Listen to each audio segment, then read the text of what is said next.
In 1922, deep in the Bavarian woods, a family of 5 lived on a remote farm called Hinterkaifeck. Life was peaceful, that is, until one night when the father, Andreas Gruber, heard footsteps in the attic. He went to investigate but found nothing. Days later, he and his son Joseph were in the barn when they heard more footsteps. They were met with a horrifying scene.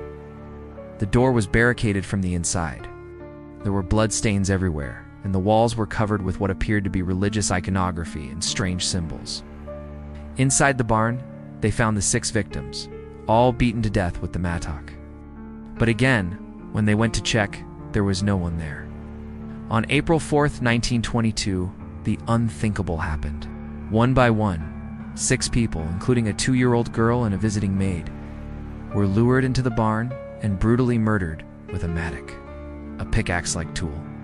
The brutality of the crime, the strange symbols, and the killer's eerie behavior have left an indelible mark on those who have heard about it.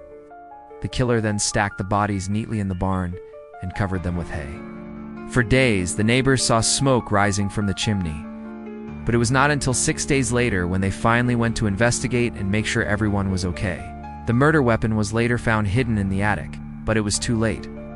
The killer was never identified, and the case remains unsolved to this day. But that was not the only disturbing thing. Someone had fed the animals, eaten food from the kitchen, and stayed in the house while the victims lay dead.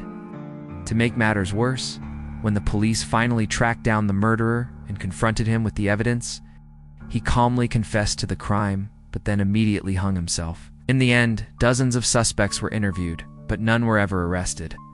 It's no wonder that the Hinterkaifeck murders are considered to be Germany's most gruesome and chilling cold case. Over the years, many theories have emerged, ranging from a family feud to a serial killer, even the supernatural. What do you think happened at Hinterkaifeck? Let me know in the comments below.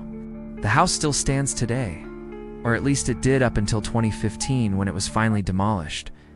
Thanks for watching.